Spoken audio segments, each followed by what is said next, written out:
Let's see, where can I put it? Snack tray.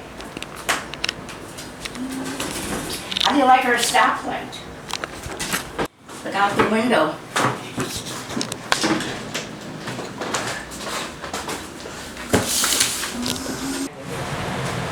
Finish up a painting that I worked on. So I said, I got your painting, and just told her that the other day. And I could make a painting for you. I would love that. Yeah, I will. I'm gonna be done. I am gonna. Well, unless you get an idea, I would love to send you some pictures of Oceanside. It'd be really cool for you to do something from where I'm at. I would love it. But unless you have something else you want to paint. Well, I have a box. Yeah, it doesn't matter. I would appreciate anything. So. And I didn't like it. It was like a beach thing. And these were supposed to be the sunlight hitting the wall. And then I thought, it looks like a bunch of books. Yeah, But it kind of does. But I got it, and I'm going to frame it. I like it. Because it's, you know. So, are you taking a picture?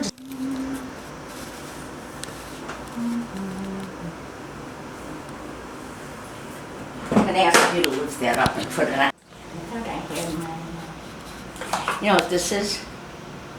So you can see far away?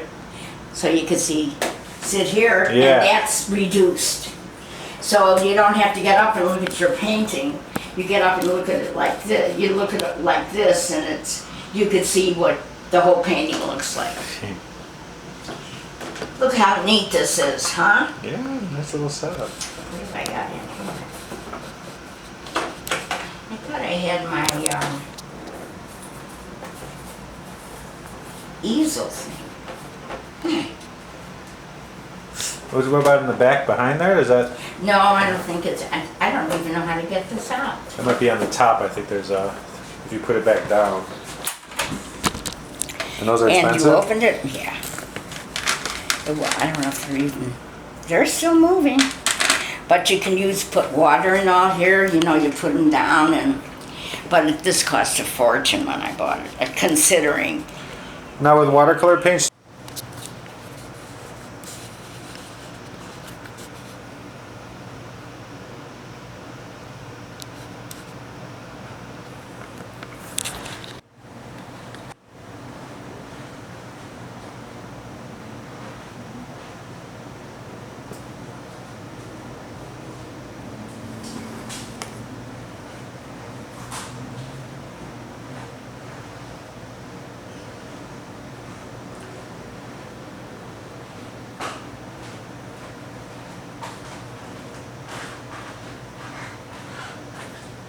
No.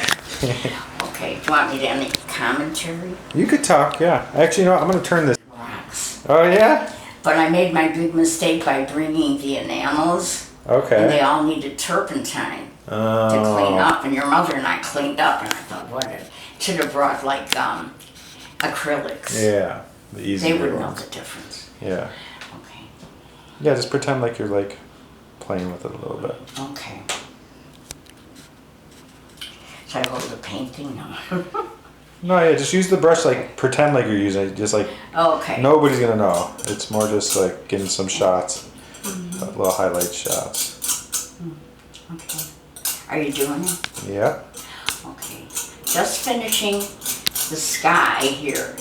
And what I want to do now is get all these lines all across here to make this look a little more impressionistic.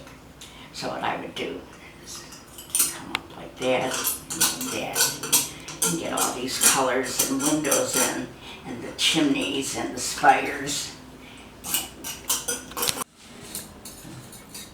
So the big thing here is to get the sky is all finished. And the idea here that I'm trying to do is to make these rooftops and windows and the street with more impressionistic style, and then eventually work my way into making down the street here little figures of people walking. And eventually, since this picture is for Mary, my daughter-in-law, will do everybody's name of her family on these awnings for putting the names of her and her kids and her grandchildren, and it'll be finished. And it's only taken me about 10 years so far. Taken me about 10 years so far, but I know she'll be thrilled when she has it hanging on her wall. And I'll even buy the frame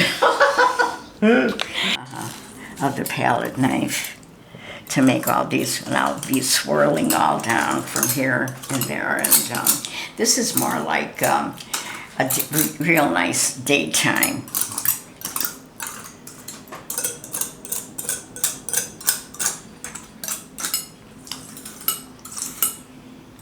I think it's pretty nice, if I say so myself.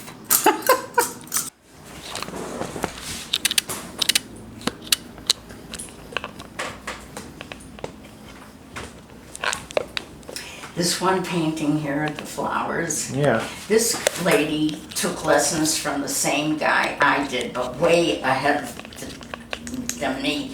And in one art fair, or not an art fair, but like a fundraising for the school, she painted, she mostly did flowers and trees. And she painted all these little paintings. This one right there? Yeah. Yeah. And look how good it looks. I must have bought it in It's beautiful. the late 60s. Really? And look at how Is that bright the only that's one you in. bought? I bought one. Yeah. And they weren't too expensive. See, these things, Nick knows this painter. These are his, he paints on, doesn't go for this. Yeah. It looks, but this is the excess paint. When he's painting other things, this is falling on his workbench, which are these big pieces of wood, and then he cuts them. Wow. Then he cut it. He That's took crazy. he would take pieces and cut them into puzzle pieces, and they join together. And stuff. Oh, cool. Yeah, Nick loves his stuff. I met him too. He came here to Cool. deliver paintings. Nice. And Kyle's wife did that, where it has all our names on the tree. And this one, Shannon did, about 3-4 years ago. And I said it's like a partridge in a pear tree, and this is the tree with all the ornaments hanging off of it. So, because it's in the eye of the beholder if you see any kind of painting that you don't know what it is. If you look long enough, you know in your mind what it is. Well, this is how I start my painting. I have a nice little painting like this that I like to do. And so first I would mark off my horizon here.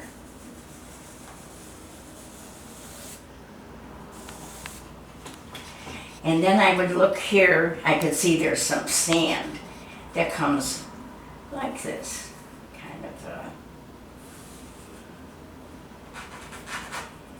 a little bit longer here. And then here is more sand. It comes down like this. And then this one bit here is the ocean foam. And then the rest of the water here with the little boats. And up here, I have my clouds. And I don't have to really mark them in so much, but they all come down to the horizon. And then I would take my acrylic paints and I would paint in the backgrounds in the acrylics. And that gives this white a backing. And I would do the sky up here, the whites and the light blues, and where this is and where I went. The boats would go in last. I won't need to paint them in, but anyway, and this I could see goes up a little bit higher. And this comes a little bit like that. And, but anyway, then I would begin, when that all dries, I would begin mixing my paints and painting in. But this is all you have to do. This is a pretty simple drawing. Doesn't look, it looks pretty, I don't know if Picasso, I guess. I'll just sign my Picasso down. And that's about it. And I use my painting knife, my palette knife I call it, and in some little places I may use a brush, but not too often. And that's how I do my paintings. And the more paint I get on myself, and I'll wear a little smock or old shirt over this, and I will get paint all over that, and the more paint I get, the more of an artist I get to be. And is that enough then? Perfect. Okay. Yeah. Now if you want, we could go into the piano. If I could open it. Just for B-roll. Okay. And then we'll go over the piano. Little blue. Where's the white? Here. Titanium white.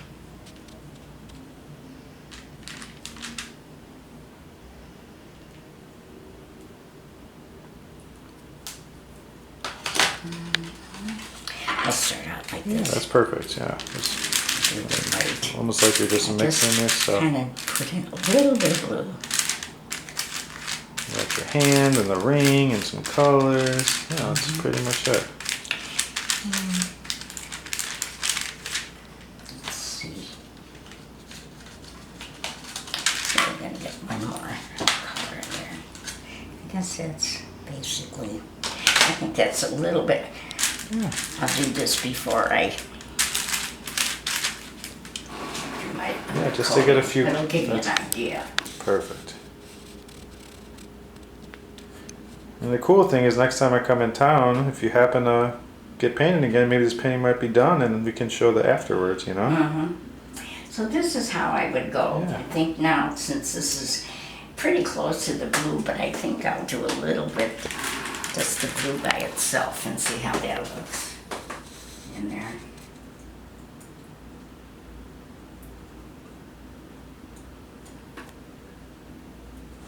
So you don't have to put the undercoating on if you don't want to. Yeah, just gotta make Get sure you the fill it same all results. right. Yeah, but that's how I would go. That's Then I perfect. would finish that, then I would get the cloud work, and I work from top to bottom, Love it. okay? That's exactly what I wanted, huh? Okay. Just some extra footage of it, yeah. Oh, I'm all hepped up now. Oh yeah, this lens is a lot better for this one. You can see it better. Oh, let's see where I can go with this. I would just put it down. Did you ever see this, that nickname with all the Scrabble? Yeah, you showed me that one. He never hung it up. I've only had it 3 years.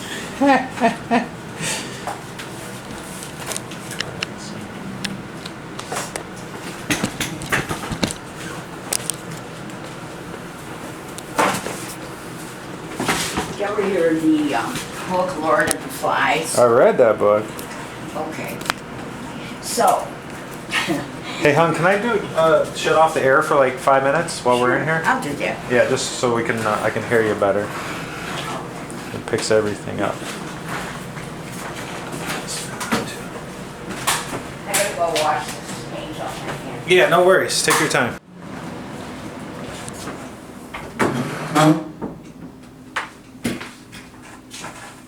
My piano is sadly in need of a tuning, which I'm gonna do not too long from now.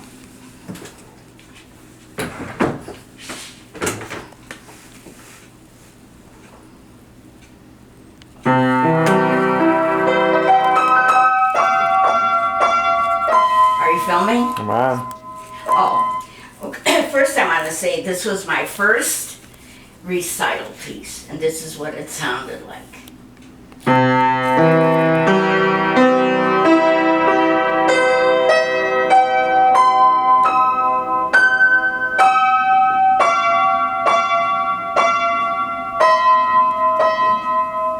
This is how it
love piano, but you can see how I progressed.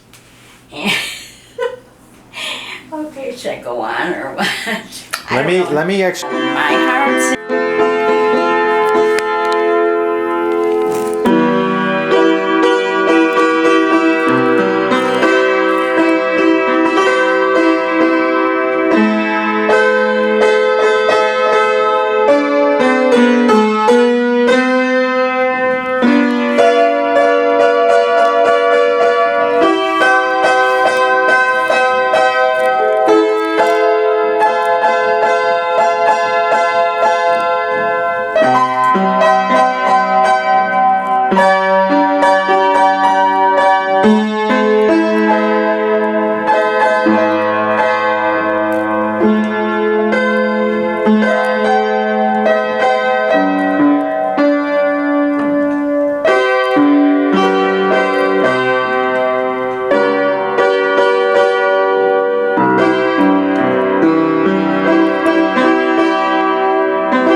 Perfect.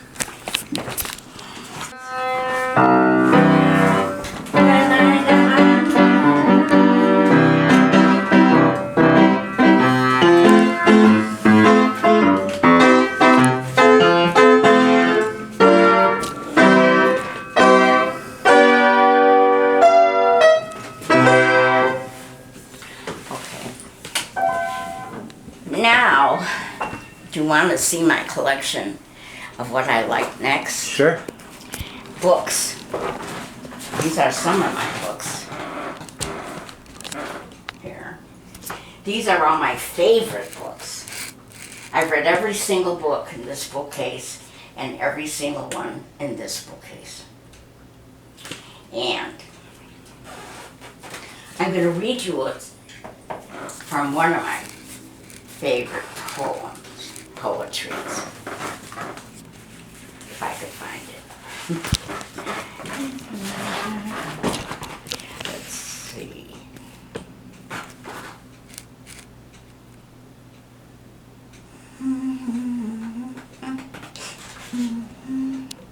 Collected poems of William. Are you filming? Yeah, go ahead. Oh, okay. You're good. William Carlos Williams. Now let's see if I could find the one that is really nice. Oh, I should have had it before.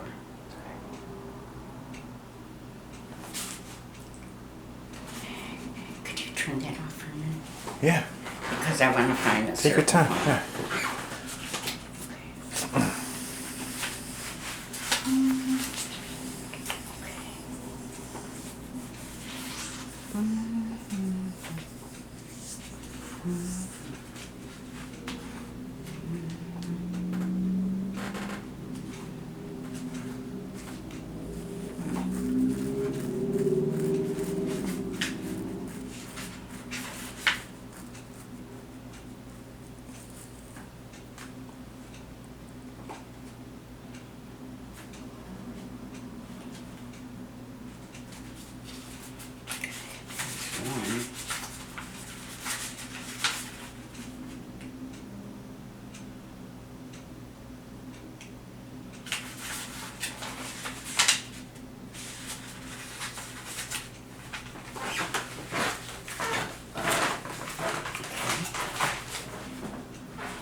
Whenever you're ready. This is one of my favorite poems by William Carlos Williams. This is him. Cute, huh? It's not bad. I'm old. He looks good to me. This is the title of this poem is The Red Wheelbarrow. So much depends upon a red wheelbarrow, glazed with rainwater beside the white chickens. That's it for that one. Then I have another one that I like. As the cat climbed over the top of the jam closet, first the right forefront, carefully, then the hind stepped down into the pit of the empty flower pot. I had to kind of adjust my eyes. I can hardly see as it is. Okay, then this is another one that I like. It's called Nantucket. Flowers through the window, lavender and yellow, changed. Could I start over? Start it over, yeah. I can't see. You're fine. Oh, it is changed. Okay, flowers, Nantucket.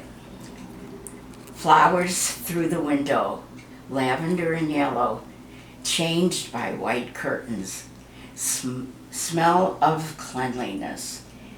Sunshine of late afternoon on the glass tray. A glass pitcher. The tumbler turned down by which a key is lying in the immaculate white bed. Did that come out okay? Yeah. I didn't quite get it. I need new glasses Yeah, is no what problem. it is. Okay. And this will be the last Okay. one. This is hard to say, is the title. I have eaten the plums that were in the icebox, and which you were probably saving for breakfast. Forgive me, they were delicious, so sweet and so cold. Short but sweet. Short but sweet. I love it. And of course, all these books. And in my bedroom, there's another collection of all my Ed McBain books that I just love. And have I got about everything? Yeah.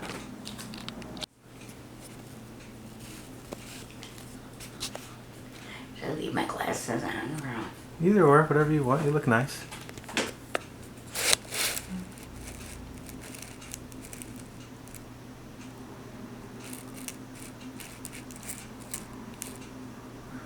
All right, so first I just want you to say your name one more time, how old you are, and then your birthday. Okay? On the day my father set fire to his truck in the bakery. No, am I on already? You're on, it's okay though. Okay. Hi, I am Elaine Marlene Finnegan. I was born April 9th, 1934. That makes me 87.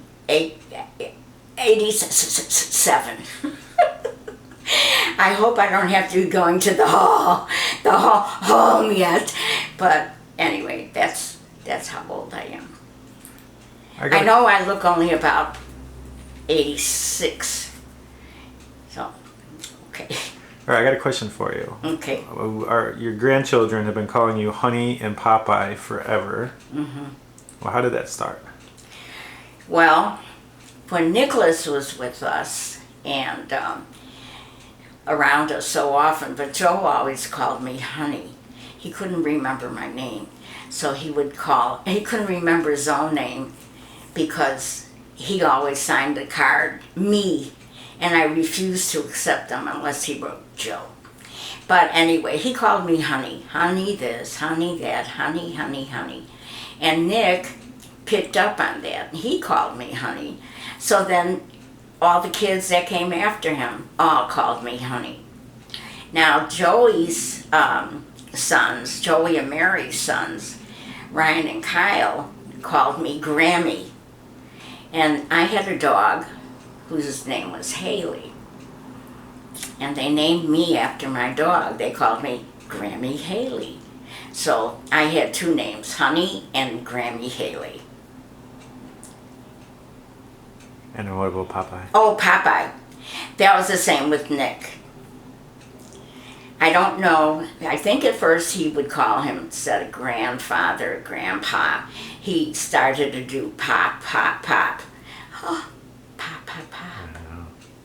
And then he said, one day, then I guess he got to know Popeye. And he said, called him Popeye.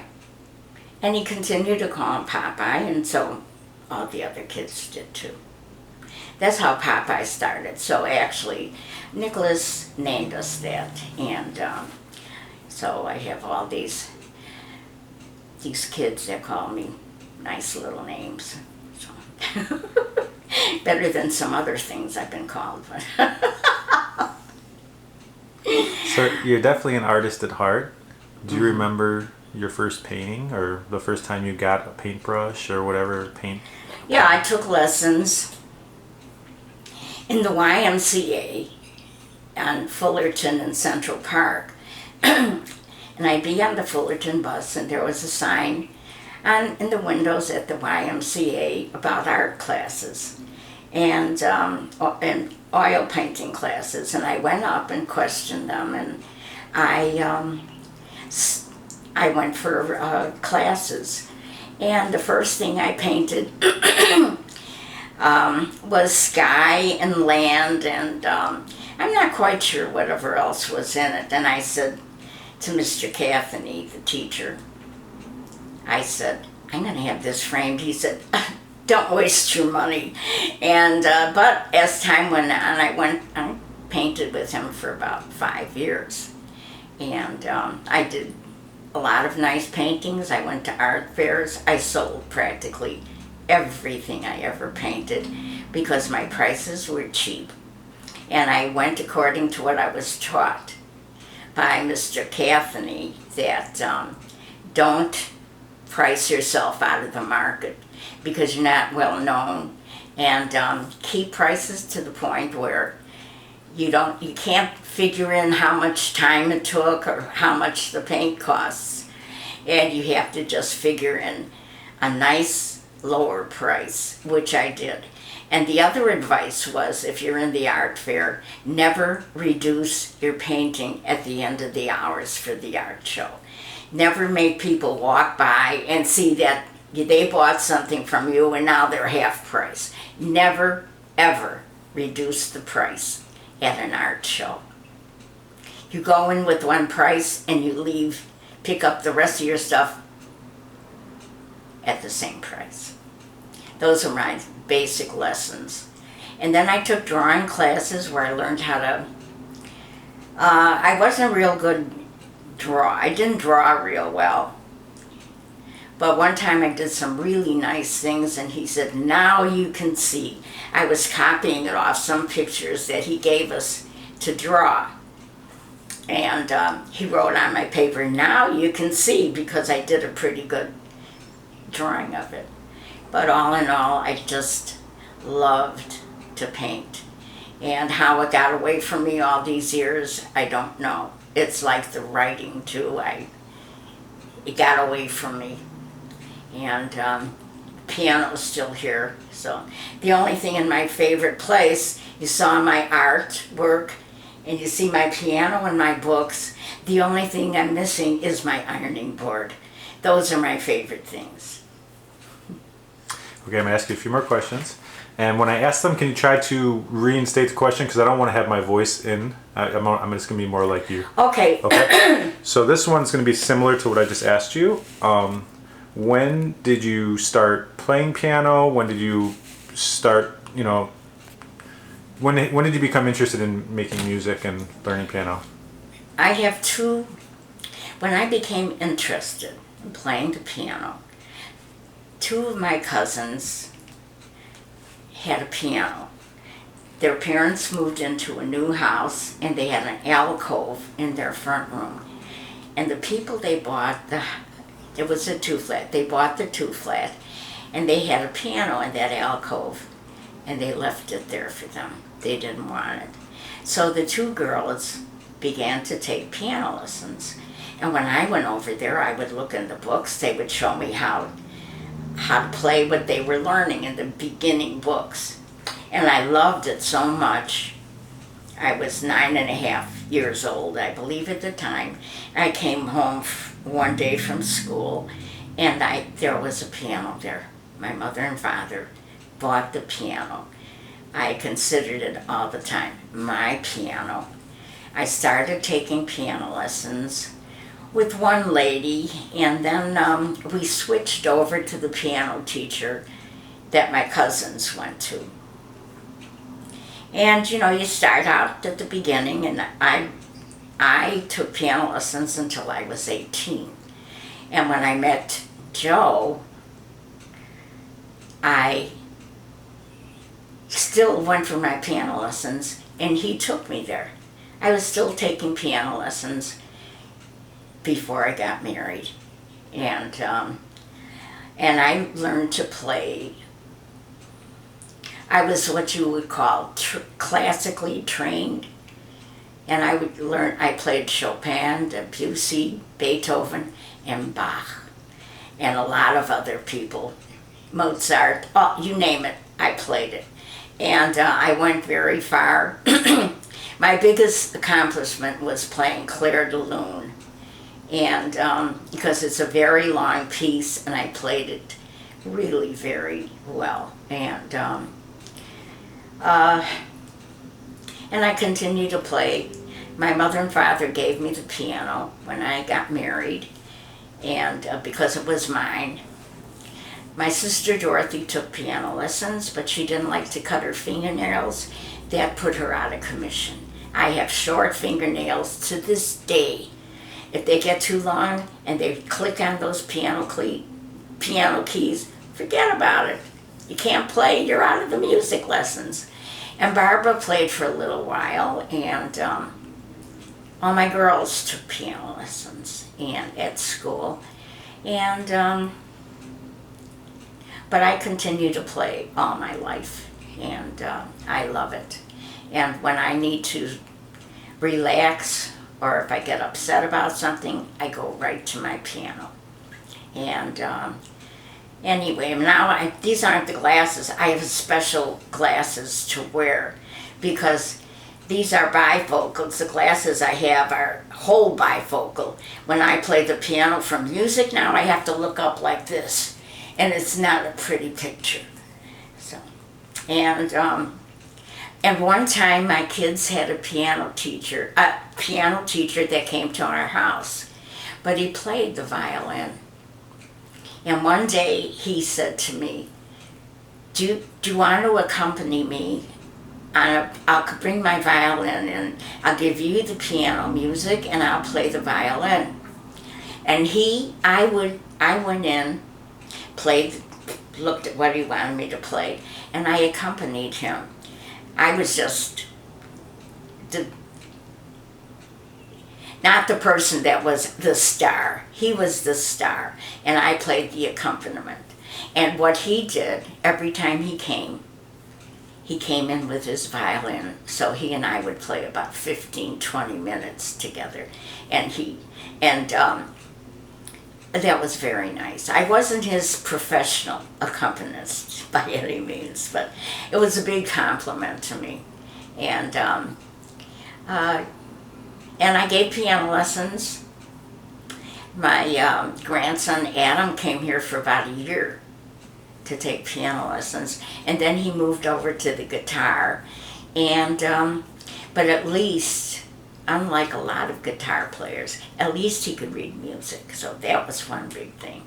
And anyway, but let me see, I'm going to go down the list of all my grandchildren that wanted to take piano lessons. Nicholas, Ryan, Jennifer, Kyle, Brian, Mark, Laura, Adam, and Jamie. I'm not going to name the great-grandchildren because who could remember? I have a Zoe and a Chloe, and Chloe is called Zoe, and Chloe is named Zoe. And it's just one thing after another that I just, no, but let's see, I think I could name them all. I'll start with Shannon, Paige, Chloe, Zoe, Delia, Olive, Emma, Isabella, and Shane, Braden, and Jackson. Did I get all 11? I wasn't counting. I just keep, I'm sure. I hope I didn't leave anybody out.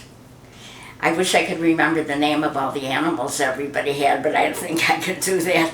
My granddoggers and my grandcats and all that kind of stuff. So. Perfect. Hang on one second. I'm going to reframe one more time. Okay. Like I said, I'm going to ask you a question and just kind of try to put the question into your answer to reframe it. Okay. So we all know you like to watch movies and you're a big film fanatic. Out of all your years of watching films, do you have a favorite film? Oh boy, that's really hard to say. It's hard to say what is my favorite film after all my years with it. Don't forget, I am going to the movies since I was 5 years old that I could remember. And that's 82 years. And over the years, I have developed, there are so many movies I cannot live without.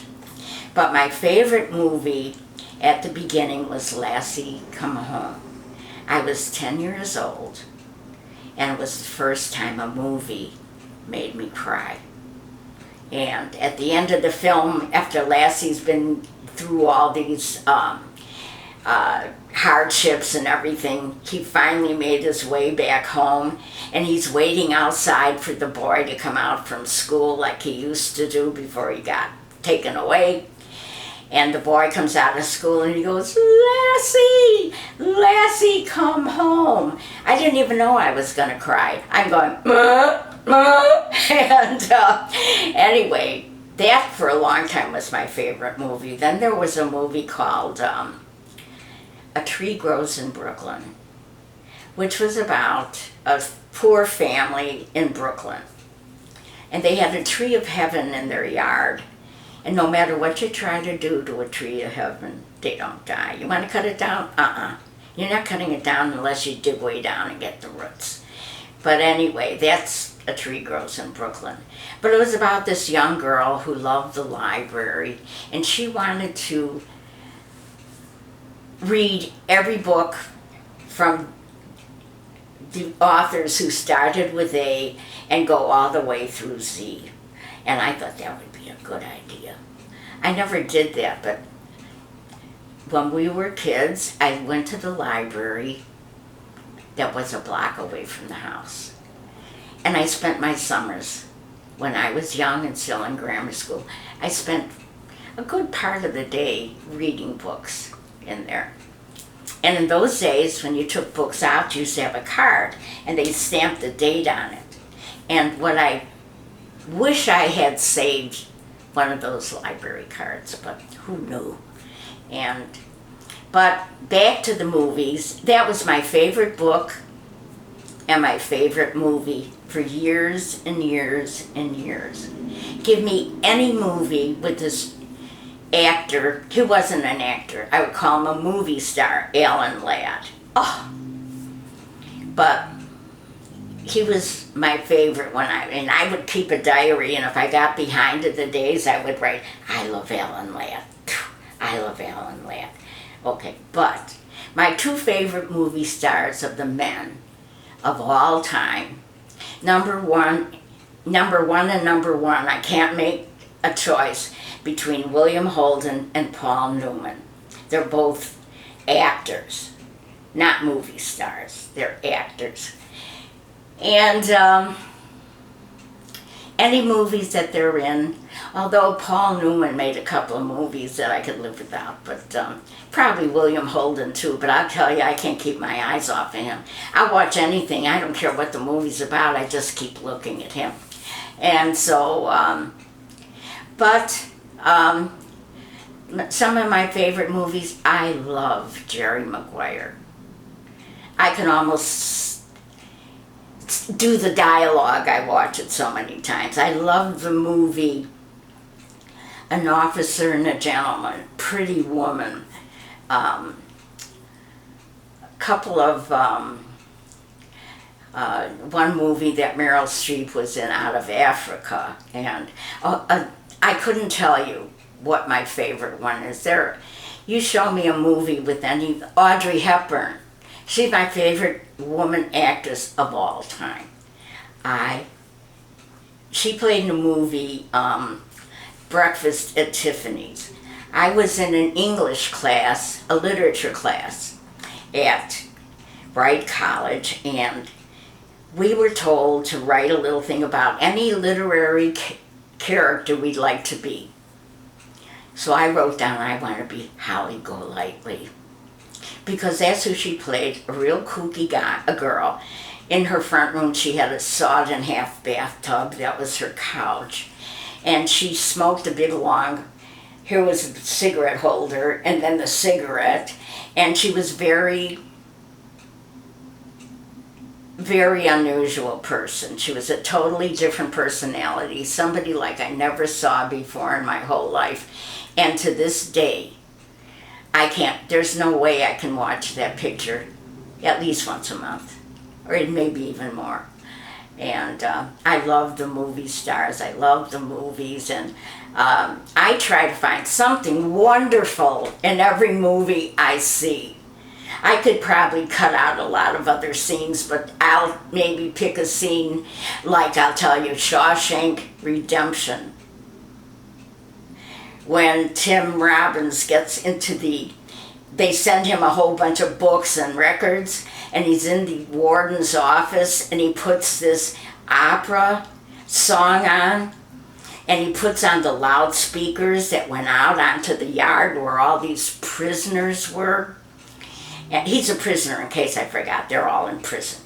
And the music, the beautiful music of this opera song that was playing, and he sits back in his chair like this and listens, and all these convicts in the yard stop and look up there. It took everybody's heart to another place.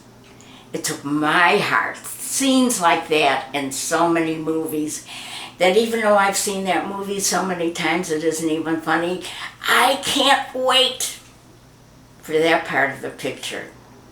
And at the end of like a novel, we'll get Deborah Winger. He comes in, and because she thought he left the air station or naval air, whatever, he was going to get jets. And he comes in there, and he picks her up, and he walks her out. And then they play that song, Love Lifts Up, how does that go? Love lifts up where we belong, whatever. I can't sing it. But it walks out to see the back of him, and she takes his hat off and puts it on her head, and that was the end. I can't tell you if I'm watching that movie, I have to keep going back. I put it on rerun, and I run it, that section over and over again. And my sister Barbara came over one night years and years ago, and she didn't see the picture, so I put it on. I said, "You want to watch this?" And we got to the end of it. Lift us up. I could hear it in my mind, but my mouth won't give it back to me. And so anyhow, she said to me, "Play that end again." And I don't know how many times. So whenever I see that, it reminds me of my sister Barbara.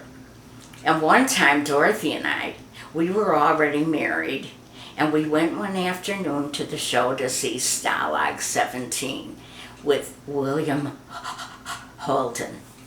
And we went to see that. We loved it. We stayed and watched it again. We just loved it. At the end of that movie, when they find the spy, everybody thought he was the spy in their barrack. And then when you find the spy after he finds out to it, and he goes, "We know the whole scene, word by word. And Joey and I know it word by word. And he takes them, when he corners them and everybody's around there, he said, he's a Nazi, what was his name, Price. Price is, for all we know, his name had been Price Hoffer or Price Singer. And then the guy tries to get away and he takes him and goes, and Dorothy, I could remember, goes, hit him again! I love that picture. And there's so many, I couldn't even go back to it. And I'd probably be here all day talking about movies. I just love them. I used to say, movies saved my life. I went to the movies 2 days on the weekend, Saturday and Sunday, and on Wednesday during the week. And I just loved it. There's no two ways about it. We had movies on every corner. We would walk, here's our house, we'd walk to the corner, walk around, there's a theater. And they showed old movies that weren't even new movies every Wednesday. And it was called Dish Night. We'd go there, and my mother, Dorothy, and I would go, and we'd each get a dish, because my mother was making herself a set of dishes. And one time my mother went by herself, and we were babysitting Barry, and she nursed him, but he woke up, and he's crying, and crying. And I went in to they let me go in and find my mother, and I said, Barry we can't get him to stop crying. She said, bring him to me. So we brought him to her in the show, and he's crying, and my mother starts nursing him, and he goes, and he shut up. But we ran out of there. We didn't want to know, that's not our mother. That's not our baby. We don't know that baby. We don't know. We saw him outside. We were making all kinds of silly things. And a lot of other things we used to do. We used to steal lobby cards. They'd have pictures what movie was playing, and they have all these pictures on the walls, you know, with the people who were in the movies. We would get them right out of the, I still have 2 of them. One of Kirk Douglas, and one of them movie star named John Garfield. But those are my movies. I even got Joe to take me to the show. He would bring me there and come back and get me, but he finally got to like the movies too. But one time I wanted to see Amadeus, and I said, you don't want to see that, I'm sure. Mozart is a lunatic. And so we went in, and he watched the whole movie. I said, you liked it, huh? He said, if I went out for a cigarette, because he would leave a lot and go take a cigarette and come back. And because I said, a no cigarette movie. I gave it the ratings, Joe's ratings. 1 cigarette, really good, thumbs up. 2 cigarettes, thumb halfway up. 3 cigarettes, thumb down. But he didn't leave the movie. And I said, it must have been a really good, you must have really liked it. He said, if I went out, I never would have come back. And you would have been here. It's like one time we went to a wake. And right next door to an Irish wake is an Irish bar, tavern, saloon. And I'm there in the funeral home. His mother was there and sister, and then they left. And before you know it, he never came back. And I'm sitting there, only me and the corpse. And I'm sitting and I'm waiting for him, and all the people that were family were talking to the funeral director out in the lobby. So I finally thought, well, I'm going to have to go to the bar and get him. I go to the bar, not there. And I thought, well, let me go to the car. I go around the corner to where the car is parked. The car is gone. So I just had to get on Cicero bus and go home. And I said to the kids, I don't know what happened to your father. They said, he's sleeping. He forgot he took me with him. that's life in the nutshell. So we had some good times. There were times and moments, and I had a therapist who told me one time that life is made of times and moments. There are certain moments and times in your life that made your life. So, that's the movies. That was great. All right, so I have one final question for today. Okay. I like to change it a little bit every time. So Is when I that too cut it- long? Well, I'm going to cut it all together. You know, I'm going to make something really cool out of it. Okay. 87 years old, and remember when I state this, I'm not going to have my voice, so you got to kind of reiterate some of it.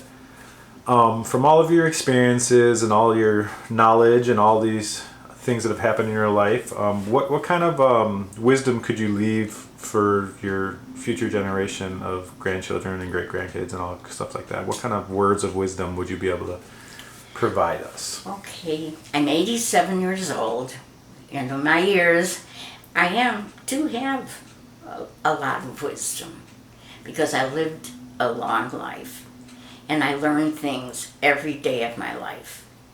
And what I would hope that everybody, we all have ups and downs. I've had ups and downs, but the big thing is to mind your own business. Don't tell people how to live. Don't tell people what they did wrong. Don't tell people you got fat. Don't tell somebody you got... People know what they look like. You don't have to insult people. Be kind. Be kind. Be gentle. Show that side of yourself. Be kind. Be friendly. Smile. Try to get as much as you can out of the beautiful things in life, like your family, your children. Never butt into their business once they get older. When they get married, love your in-laws. Those were your children's selections. Never tell your daughter, your son, anything. I don't like this guy, I don't like this girl. That's their choice, and no matter what, they're your family. Your family cannot ever change. It can't. You don't have to learn to love them. You do love them. I wouldn't trade any of my in-laws, my sons-in-law, my daughters-in-law. No. They're precious to me. And that's what you have to do, is love. Try as hard as you can. Don't separate yourself because of an argument or something. Keep that family and your friendships. And learn. Give yourself some time. Take time out for you. You can't be working, be a wife, be a mother. Sometimes, and most of the times, in order to function, you have to be yourself first. Read your books, see your art, go to the Art Institute, see a symphony, watch movies, go to the ballet, learn. If you can travel, travel. The big thing is that learn to love life around you. Look at the sky sometimes. I love the moon. My favorite moon is a crescent. And I'll go out sometimes a lot with Jimmy because he comes at nighttime. And I'll say to him, oh, my favorite moon. It's a little crescent. I love that moon. And when you see it get a little better, that's when you could see the man in the moon. And you could just see that little profile. And it's true. Look up sometime. Look up, look out. Look at the people around you. Watch the people on their bicycles and in their cars and running along and laughing and in restaurants. See how many some guy could go into a Polish restaurant and have a buffet and put 30 pierogies on his dish, and you count them, and then you come home and write in your journal, we saw the champion of pierogi. And it was this man all by himself in the next booth, and he's eating 30 pierogi. I counted them. He wasn't there to share them with the whole table. He was the whole table. I look around at people. I was on the bus. A woman goes in her purse. She takes out a nail file and flossed her teeth with it. I look at that. I don't forget it. I don't think it was beauty, but you look at people and you see how different people are.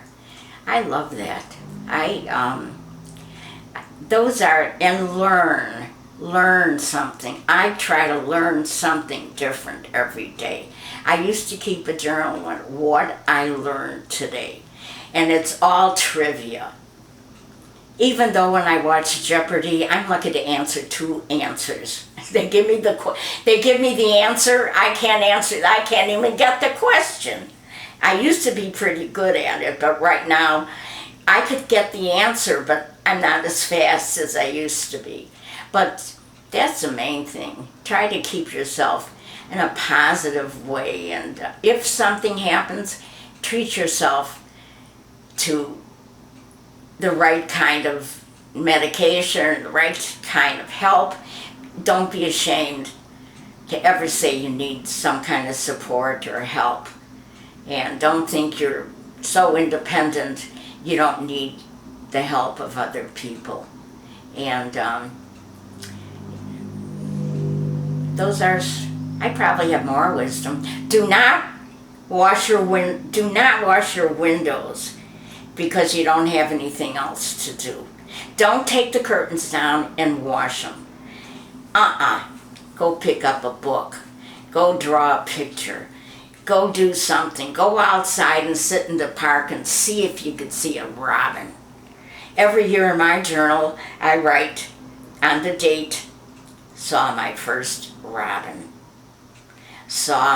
In the city, I wrote a short story, an essay about not being able to see the stars anymore.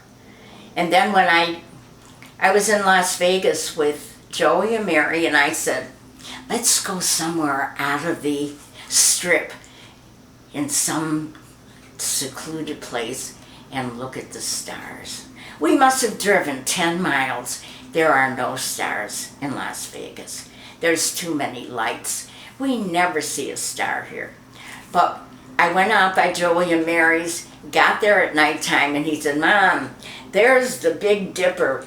And I was like, there's stars in the suburbs where there's no smoke, where there's no pollution, where there's no city lights.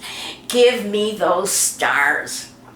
I was at Paul and Brian's trailer in the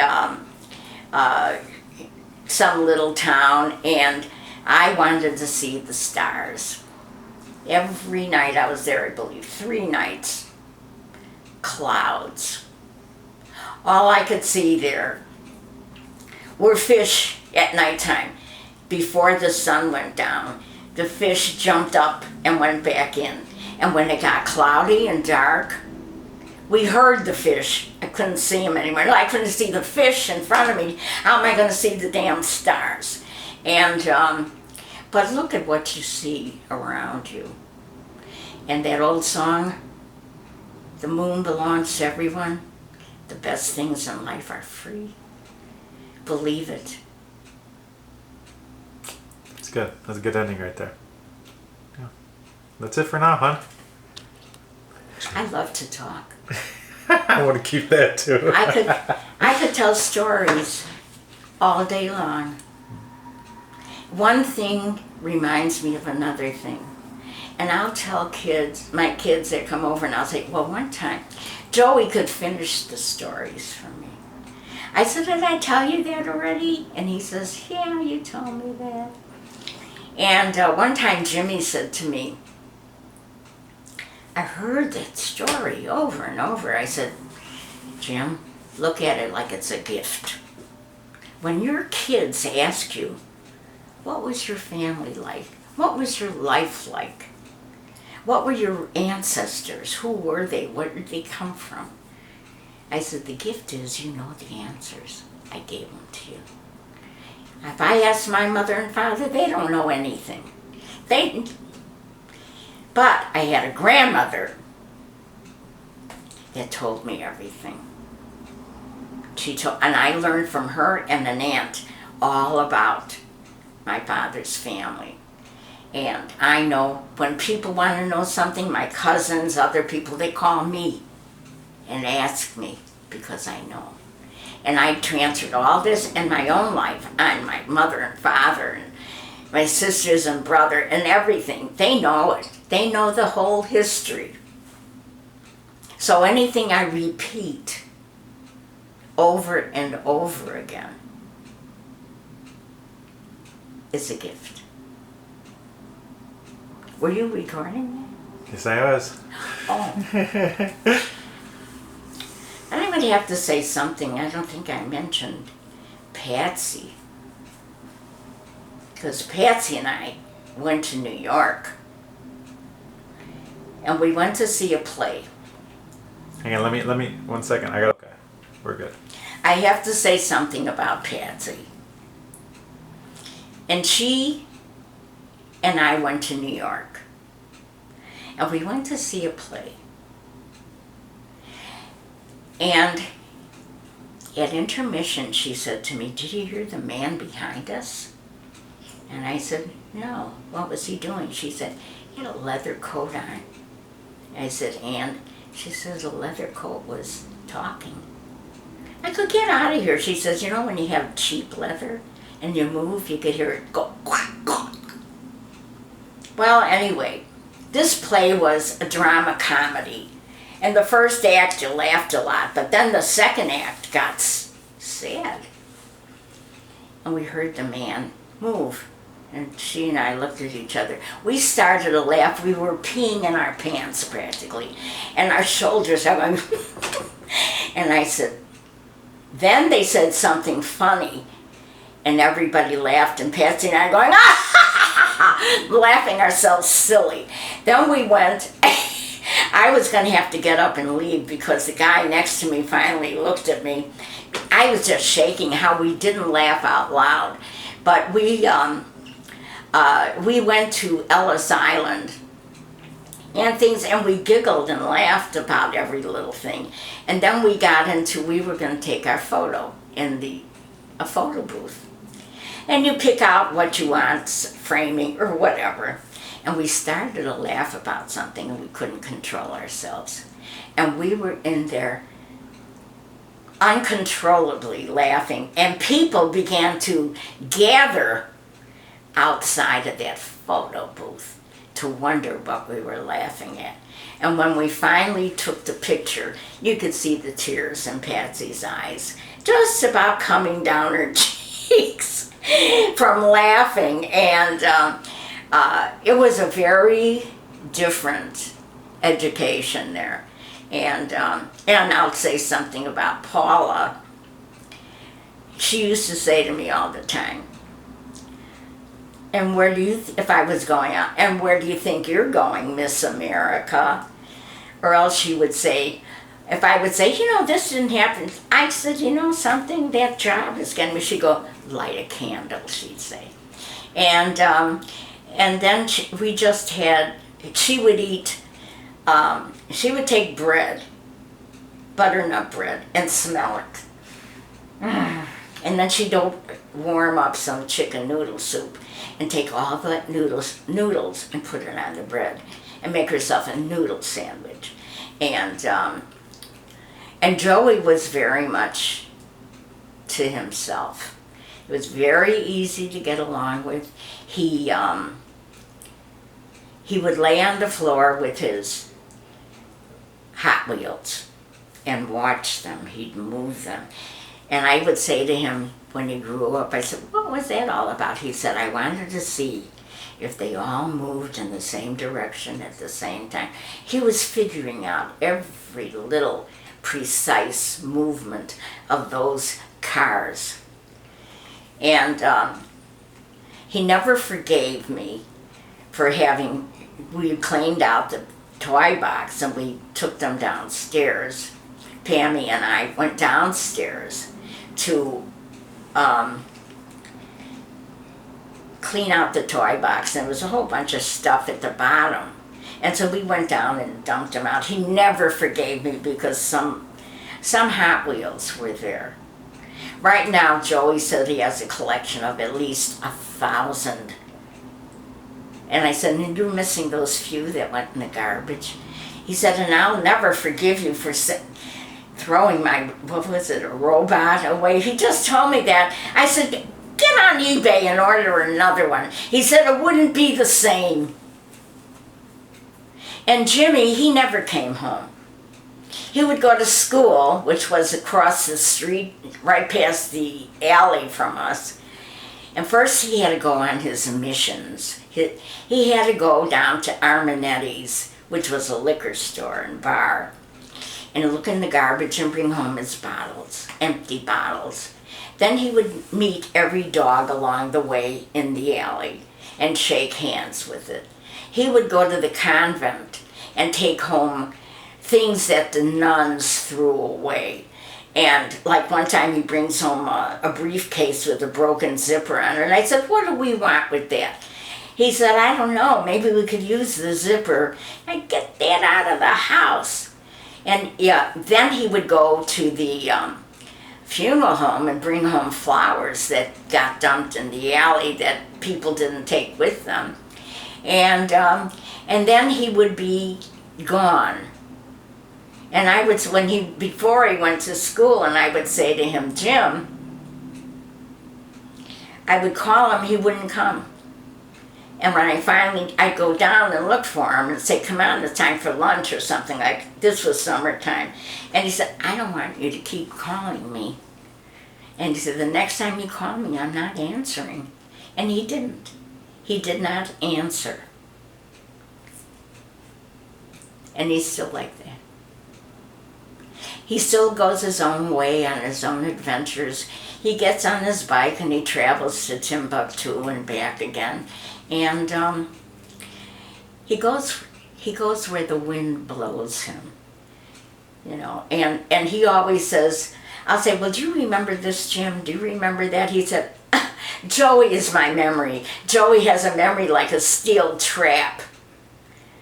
He'll say to Joey, do you remember this? And Joey will give him, like I do, a 3-hour dissertation on what the memory was. Oh, and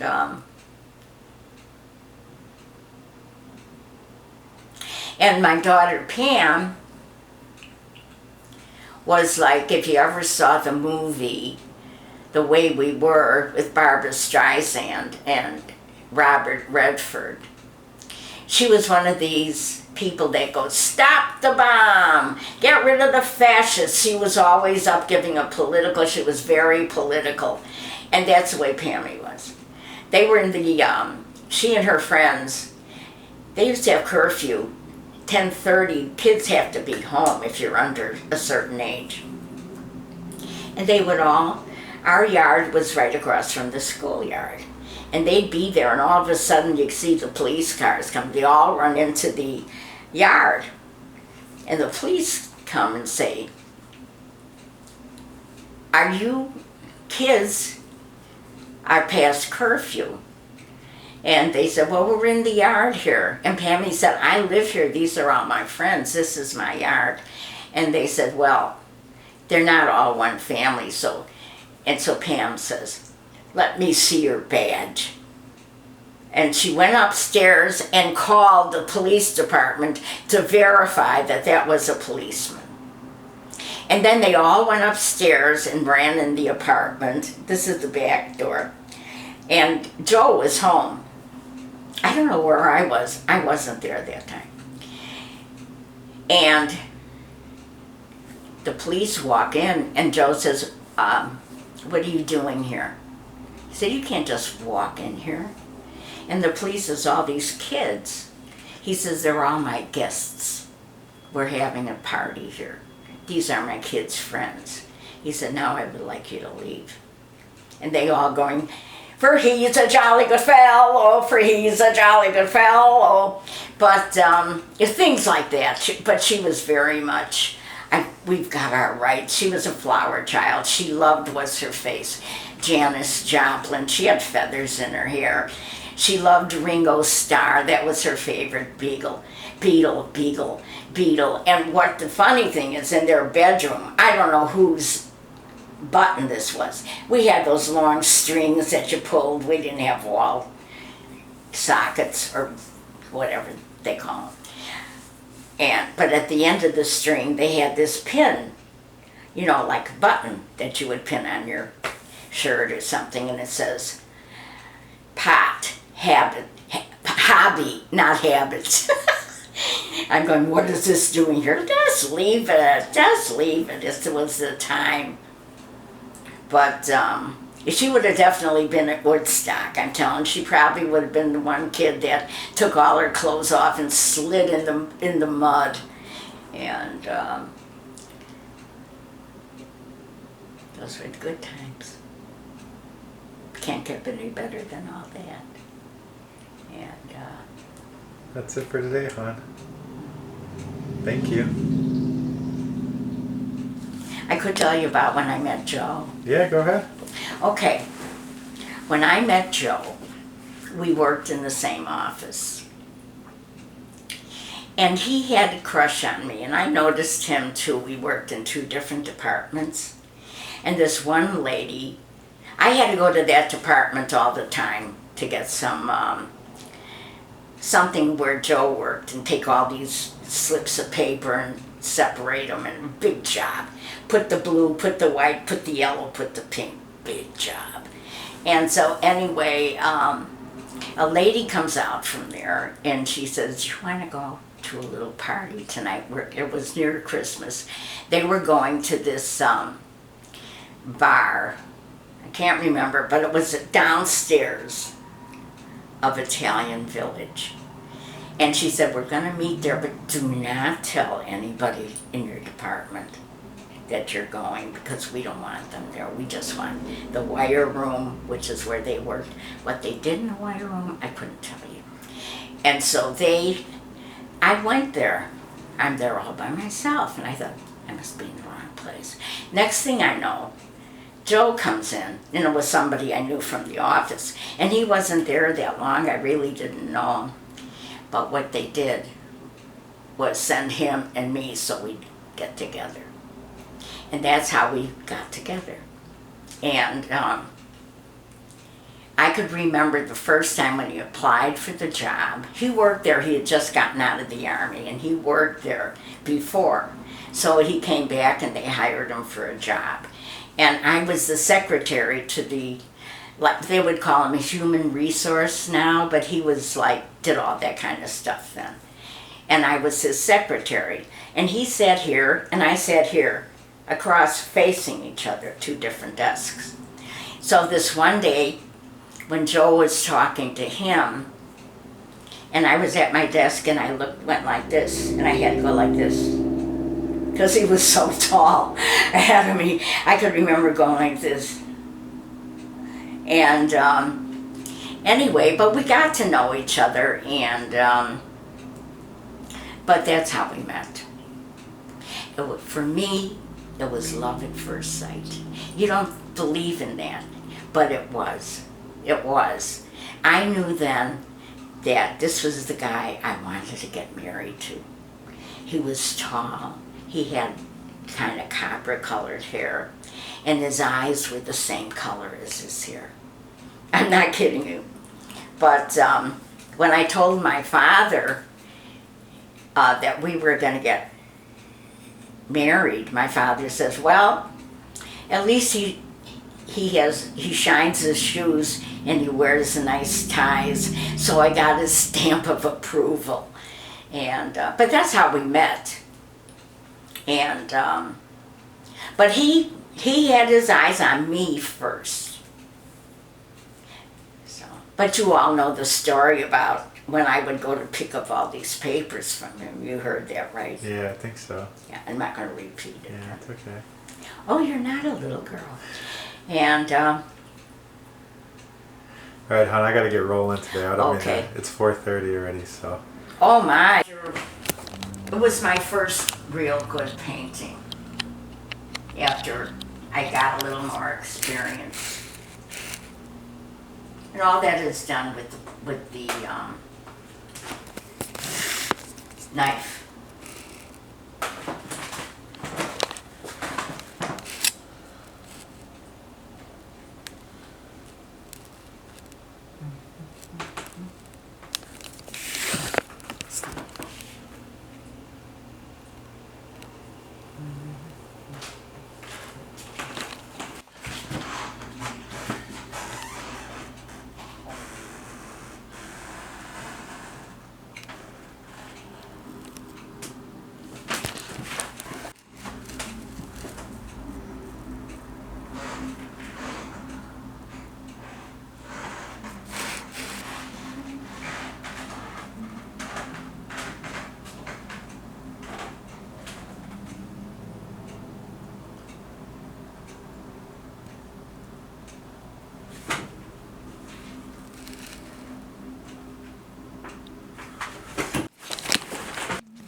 Oh, I should have put up my picture of my book.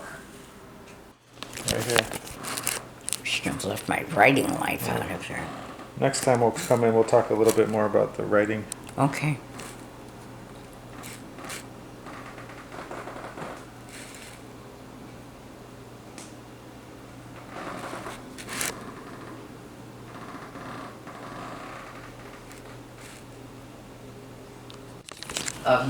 Of the book that our class did.